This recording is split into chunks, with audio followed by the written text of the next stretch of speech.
बिस्मिल्लाहिर्रहमानिर्रहीम। अस्सलाम वालेकुम नाज़रीन, मैं मोहम्मद फ़ारूक डोगर, नुमाइंदा ख़ुसूसी रोज़नामा पाकिस्तान फॉर मलेशिया प्रोग्राम आमने सामने में हाज़िर खिदमत हूँ। हमारे साथ मौजूद है हमारे सीनियर तज्ज़िया-ए-निगार जनाब MS अतर कुरैशी साहब, जो कि आज़ादाना तज्ज़िया करते हैं आमने सामने प्रोग्राम में, और चेयरमैन है PMHD TV और चेयरमैन है TTSJ group of companies Malaysia. हम जनाब कुरैशी साहब को अपने प्रोग्राम में खुशामदीद कहते हैं। नाज़रीन, आज भी हमारा जो मौजू है वो कुरैशी साहब का फेवरेट टॉपिक है, जो कि हमेशा की तरह रहता है, इमरान खान साहब की हुकूमत। हमारा पहला टॉपिक है, इमरान खान ने अदालत में कल एक बयान दे दिया है कि जी मैंने ऐसा कोई बयान नहीं दिया, तरदीद कर दी अपने बयान की कि मैं तरक्याती फंड दूंगा अपने अरकान असम्बली को, या मैंने दिए। उससे उन्होंने तहरीरी तौर पे इनकार कर दिया कि मैंने कोई फंड नहीं दिए, ना मैं दूंगा ना मैंने देने हैं। सुप्रीम कोर्ट ने उसको एक्सेप्ट भी कर लिया और वो मुकदमा जिसने किया था निपटा दिया। साथ ही साथ सुप्रीम कोर्ट ने एक और पाबंदी लगा दी है जस्टिस काजी फायद ईसा साहब पर कि वो इमरान खान या उनकी हुकूमत से रिलेटेड कोई भी मुकदमा नहीं सुनेंगे। ये पॉइंट नोट करने वाला है कुरैशी साहब। साथ साथ इमरान खान साहब ने, आज तो इमरान खान साहब ही छाए हुए हैं पूरे प्रोग्राम में, उन्होंने एक बयान दिया है कि लॉन्ग मार्च रोकने का हमारा कोई मंसूबा नहीं है और हम बहुत जल्द महंगाई पर काबू पा लेंगे, जिसका बहाना बनाकर अपोजिशन वादवेला कर रही है। और ये जो महंगाई है ये रुपये में कदर में कमी हुई है उसकी वजह से हुई है। इसके अलावा नेपरा ने बिजली की कीमत में 83 पैसे फी यूनिट इजाफा कर दिया है, और साथ साथ तहरीक लब्बैक पाकिस्तान के रहनुमाओं का नाम 4 शेड्यूल से निकाल दिया गया है। तो हम स्टार्ट करेंगे इमरान कुरैशी साहब से कि वो कहीं से भी अपने टॉपिक का आगाज़ कर लें और तज्ज़िया करें। जी। बिस्मिल्लाहिर्रहमानिर्रहीम व रफ़अना लका ज़िक्रक सदक़ल्लाहुल अज़ीम। अस्सलाम वालेकुम नाज़रीन, उम्मीद करता हूँ कि अल्लाह तबारक व तआला की करम नवाजी के सदक़े में आलम इंसानियत जो है वो शऊर की मनाजिल को तय करती हुई सच और हक़ की शनाख्त की तरफ गामज़न रहेगी, और मुसलमान आलम जहाँ कहीं भी उन पर जुल्म हो रहे हैं, अल्लाह तबारक तआला गैब से उनकी मदद फरमा कर उनको ज़ालिमों पर गलबा अता फरमाएगा। बहुत शुक्रिया जनाब मोहतरम फ़ारूक डोगर साहब। इमरान नियाज़ी साहब के यू टर्न मास्टर होने के अब तो सबूत अदलिया में भी पहुंच गए। पिछले एक हफ्ते से ये चर्चा था सोशल मीडिया पर, प्रेस कॉन्फ्रेंसों में, कि जनाब नियाज़ी साहब ने अपने अरकान असम्बली को फंड की समरी के ऊपर दस्तखत करके अप्रूवल दे दिया है। ये बात हर खास व आम की ज़बान पर थी जी, जिससे नियाज़ी साहब ने अदालत के सामने बयान देकर इनकार कर दिया कि जी ये मैंने ऐसा कुछ भी नहीं किया। अब देखना ये है कि वो लोग सच्चे थे जो ये ऐलान कर रहे थे या प्रेस कॉन्फ्रेंसें कर रहे थे कि जनाब अली तरक्याती फंड जारी कर दिए गए हैं, समरी अप्रूव हो गई है, वज़ीर आज़म साहब ने अप्रूव कर दिया है। अब दो नुक्ते हैं, एक ये कि जनाब अली अदालत ने बड़ी उजलत के अंदर, इधर नियाज़ी साहब का बयान आया, उधर नियाज़ी साहब का जनाब अली उन्होंने उनको क्लियर कर दिया। तो अगर अदालत हमारी इतनी ही फास्ट और इतनी ही तेज़ इक़दाम करने लगे हैं तो फिर तो मैं ये समझता हूँ कि हमें दिनों और हफ्तों के अंदर पाकिस्तान जो है ना इंसाफ के तमाम तकाज़ों को पूरा कर देगा। तो ये अदालतें सब तो यही अदालतें जनाब अली आ चुकी है, यही अदालतें, जी हाँ बिल्कुल तब्दीली आ चुकी है। यही अदालतें जो है जो पुराने केसेस चले आ रहे हैं, जिसमें जनाब अली मीर शकीलुर रहमान कितने अरसे से पाबंद सलासिल है, उनके लिए फैसला नहीं कर सकी। यही अदालतें वो आबिद जिसने जनाब अली हाईवे के ऊपर जनाब अली रेप किया था खातून का, उसके ऊपर फैसला नहीं हो सका। यही अदालतें वो जो नौजवान जिनको शहीद किया गया हमारे इंतजामिया के जिम्मेदारों ने, उस पर फैसला नहीं हो सका। सोशल मीडिया पर जिनके सारे सबूत मौजूद हैं उसके ऊपर फैसला नहीं हो सका। लेकिन हाँ, ये वही खेल खेला गया जिस तरह से नियाज़ी साहब ने अपने कानून पास कराकर अपने बलीगारा को रातों रात लीगलाइज करा लिया था।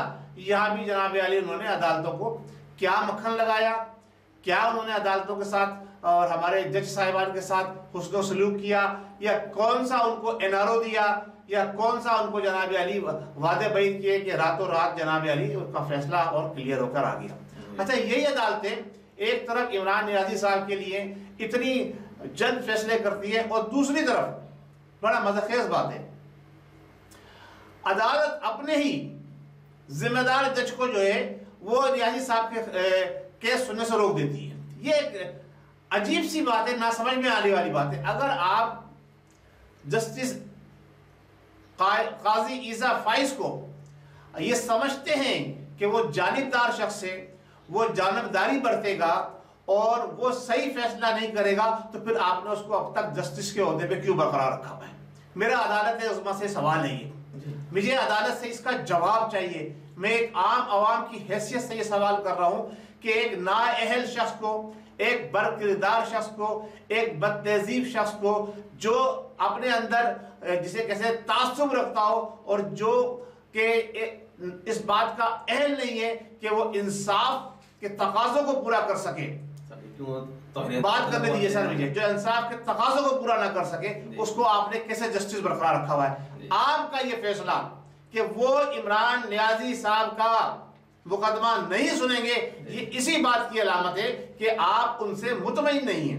अदालत उज़्मा हमारी जो है, सुप्रीम कोर्ट ऑफ पाकिस्तान, उनके किरदार से मुतमईन नहीं है, उनके फैसलों से मुतमईन नहीं है, और उनको जो है वो जानिबदार समझता है, इसीलिए उसने ये फैसला जारी किया है। या आप अपने फैसले में गौर कीजिए, या जस्टिस ईसा काजी फाइज साहब को फौरी तौर पर फारिग कीजिए, उनके ऊपर चार्जशीट जारी कीजिए, वरना हम ये समझेंगे कि हमारी अदालत उज़्मा भी बिकी हुई है, हमारी अदालत उज़्मा फैसले जानिबदारी से कर रही है और उन लोगों के हक में फैसले कर रही है जिनकी अदालत के ऊपर धौंस या बदमाशी या गुंडागर्दी चल रही है।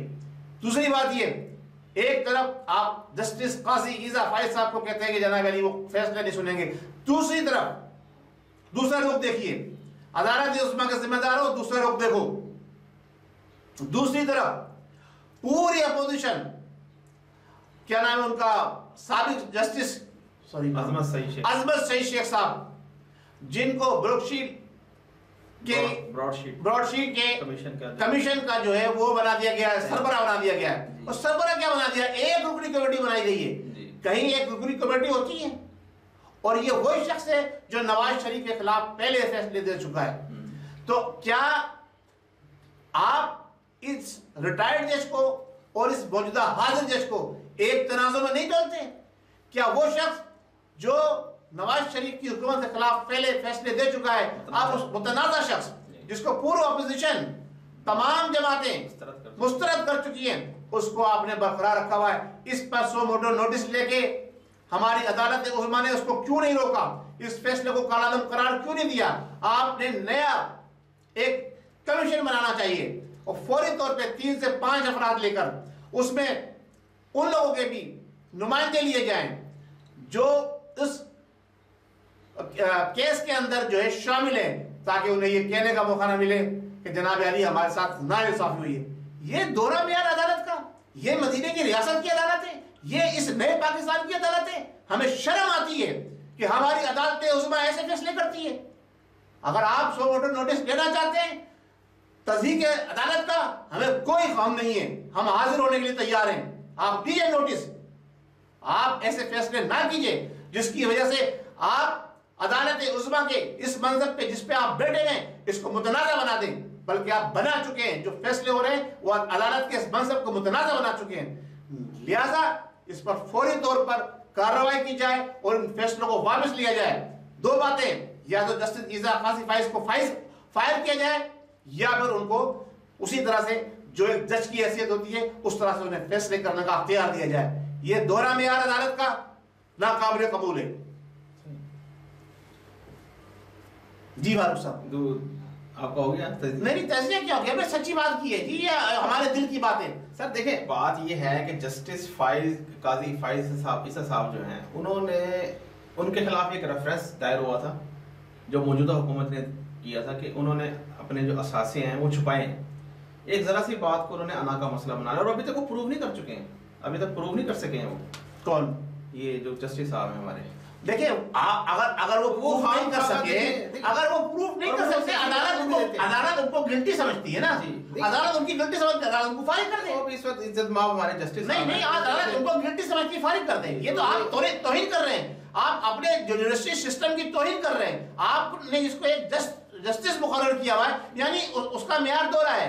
खास आदमी के लिए वो फैसला गलत करेगा, आम आदमी के लिए फैसला सही करेगा। वो आम आदमी के लिए फैसला गलत करेगा। जो अजमत सईद शेख साहब हैं, जो जस्टिस रिटायर्ड हैं, उन्होंने कोई खास तौर पे नवाज शरीफ के खिलाफ फैसले नहीं किए। उन्होंने जो भी भाई अपोजिशन उनको नहीं मान रही, मैं तो सारे अपोजिशन की नहीं मानती। आप दूसरा आदमी लिए मुतनाज़ी आदमी क्यों ला रहे हैं, मुतनाज़ा आदमी क्यों ला रहे हैं? ये तो अपोजिशन कहेगी इसको लगाओ इसको ना लगाओ, ऐसे थोड़ी होता है। ऐसे ही जब कोई कमीशन बनता है, जब कोई कमीशन बनता है, पहले वो एक आदमी मुश्तमिल हुकूमत की एक आदमी पे मुश्तमिल नहीं, हुकूमत की रेट नहीं है, नहीं कोई रेट नहीं है हुकूमत की। इस हुकूमत की रेट किस जगह कायम है? महंगाई को कंट्रोल किया, हुकूमत की रेट कहाँ गई? दहशतगर्दी को कंट्रोल किया, हुकूमत की रेट कहाँ गई? इदारों को बदनाम किया, हुकूमत की रेट कहाँ गई? अरे आप कंट्रोल है, कोई कंट्रोल नहीं है। अभी आप देखिए अगले 4-5 दिन में फिर क्या होगा, अल्लाह ना करे ऐसा कुछ। बिल्कुल ऐसे ही होने जा रहा है। जो हालात हमें बता रहे, जब कोई मामला संगीनी की तरफ जाता है, जब कोई मामला सीरियसनेस की तरफ जाता है, हमारे सरहदों के ऊपर जो है ना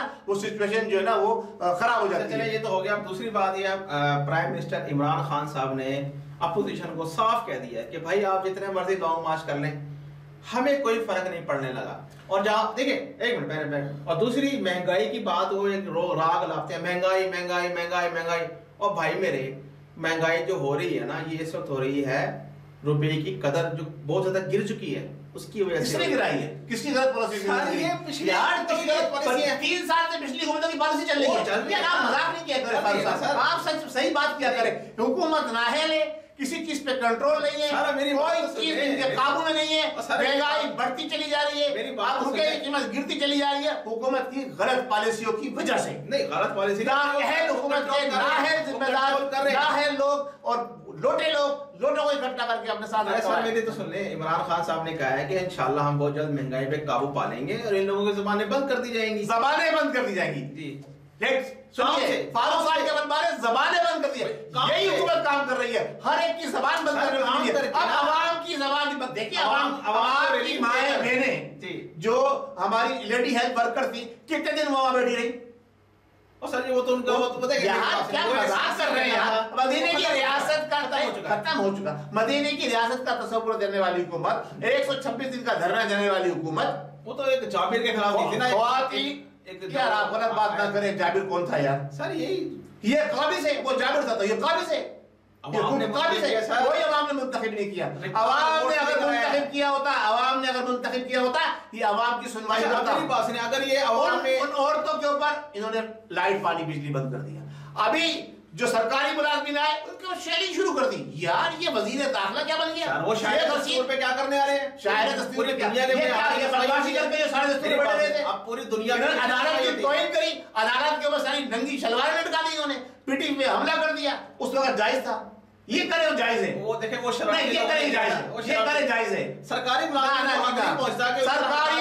का हक पहुंचता है जनाब। नहीं कोई गलत बात नहीं करे। वो कार्य सरकार फूक के चाटा इन्होंने, क्यों तनख्वाहें बढ़ाई, क्यों वादा किया? बढ़ानी थी, वो तो पहले कैसे बढ़ा रहे हैं भाई। इनको असल में इनको कुछ पीछे से कुछ ताकतें थी जो उकसा रही थी, इनको पैसा दिया गया था, प्लांटेड लोग थे ये।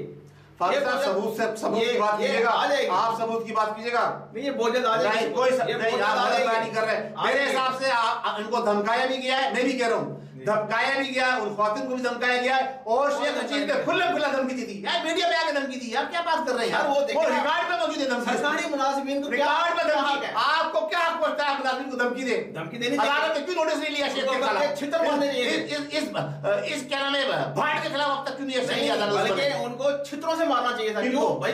पाकिस्तान का इमेज खराब किया लोगों ने। किसने? सरकारी मुलाजिमीन ने क्यों एहतजाज किए? छित्रों से मारना चाहिए था, छित्रों से मारना चाहिए। मैं कहता हूं आपको छित्रों से मारना चाहिए। जो आप सरकारी मुलाजिम को ताली कसी बात कर रहे हैं, जिनसे आपका मुल्क चलता है, आपको शर्म आनी चाहिए। आप अपने मुल्क के चलाने वालों को कह रहे हैं छित्रों से मारना चाहिए। इन बेगैरत नाअहल गैर जिम्मेदार हुक्मरानों को छित्रे नहीं मारने चाहिए, इनको फांसी में लटकाना चाहिए। जैसे लफंगों को, जो लफंग के इन्होंने अदालतों में इकट्ठे किए, जो माओ बहनों का तकद्दुस बवाल नहीं करते, वो जो औरतों की बेइज्जती करते, शर्म नहीं आती इनको। आप उनको छत्तर मारने बजाय सरकारी मुलाजिम जो शराफत से काम करते हैं, जिनकी 2 साल आपने तनख्वाह नहीं बढ़ाई, उनको हमसे छत्तर मारना चाहिए। नहीं नहीं, आप मानते हैं 76 मारे, उन वकीलों को 76 क्यों नहीं मारे? उन वकीलों को 76 क्यों नहीं मारे? कितने वकील पकड़े गए? 4 वकील अंदर। क्यों 4 पकड़े गए? 4 वकीलों ने क्या था? कहाँ गए बाकी लोग? सीसीटीवी 4 सीसीटीवी जितने लोग वहां मौजूद थे।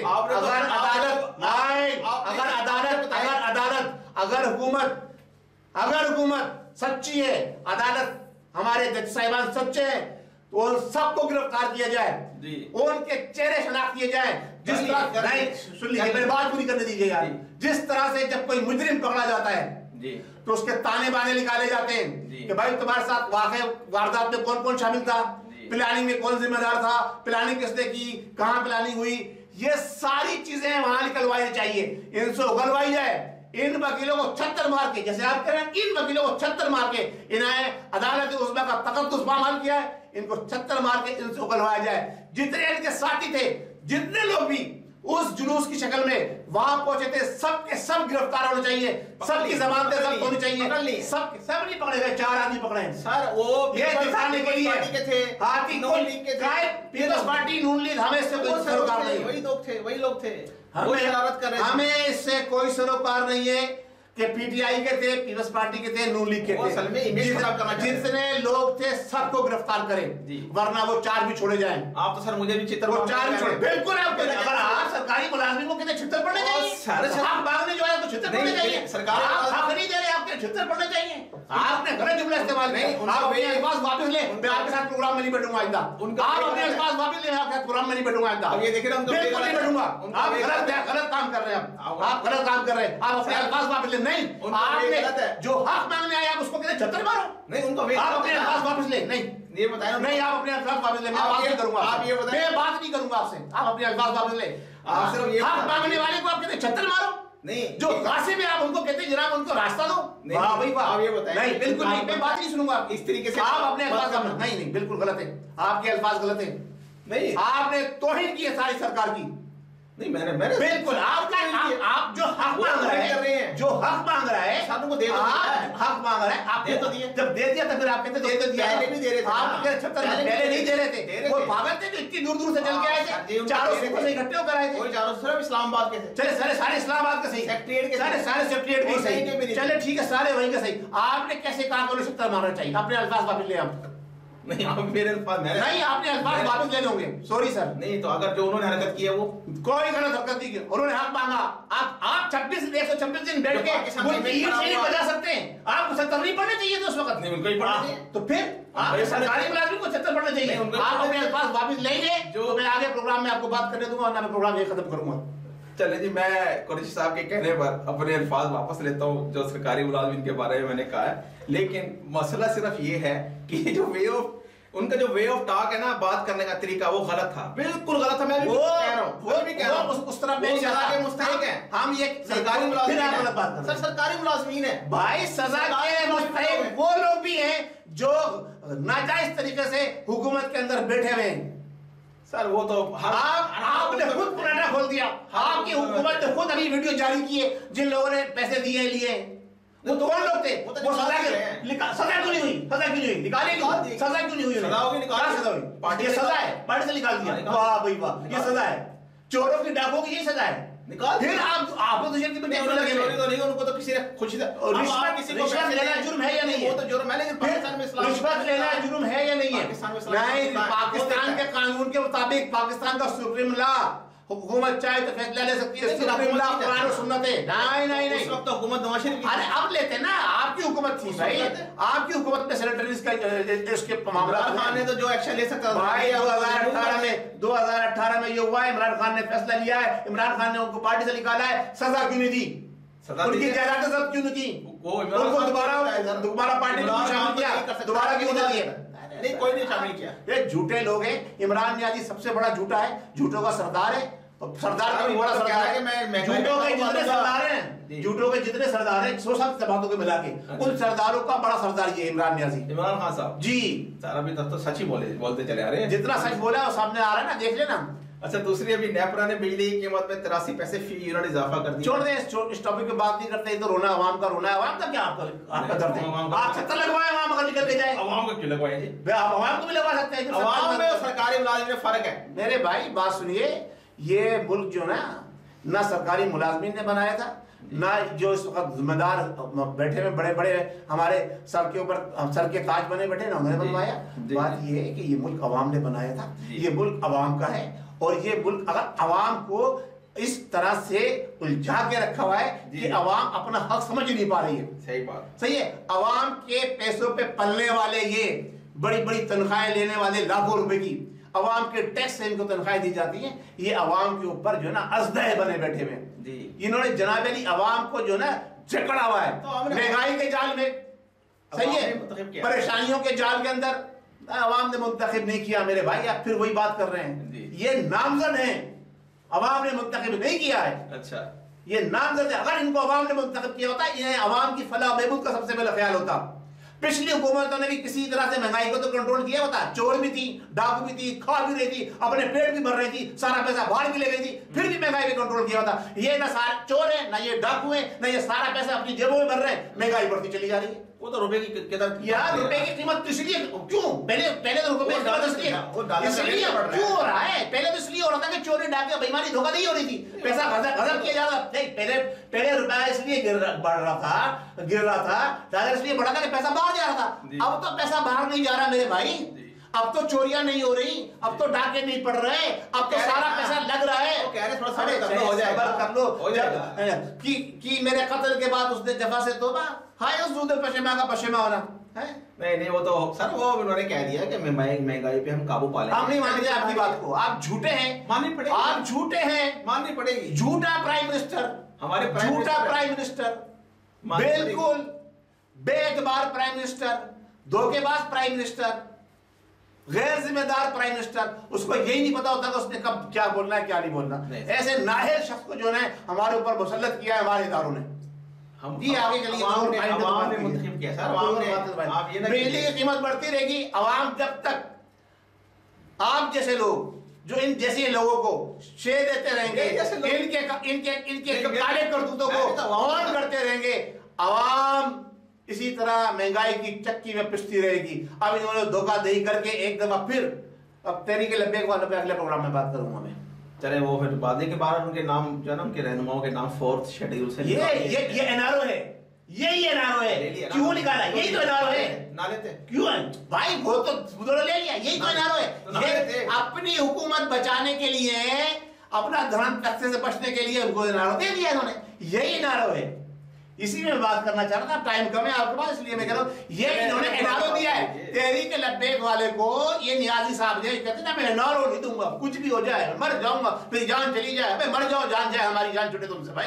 तुमने एनआरओ दे दिया, तुमने एनआरओ दे दिया, इस्लामी दुनिया के तुमने एनआरओ दे दिया। तुम सबसे बड़े इस्लाम के नाम पर धब्बा हो, इस्लामी दुनिया के लीडर है सर। छोड़ दिए तैयब उर्दगान के बाद इनका नाम आता है, इमरान खान साहब। वो तो पता चलेगा आगे चलिए पता चलेगा नाम आता है। नाज़रीन, आज की जो गर्मा गर्म बहस है आपने जरूर इसको देखा होगा और अपने कमेंट से हमें जरूर आगाह कीजिएगा, और साथ साथ हमारे चैनल को भी सब्सक्राइब कीजिए, वीडियो को लाइक कीजिए, शेयर कीजिए। अगले प्रोग्राम तक के लिए मुझे मोहम्मद फारूक डोगर और जनाब MS हैदर कुरैशी साहब को इजाज़त दीजिए। अल्लाह हमारा हामी नासिर, पाकिस्तान जिंदाबाद।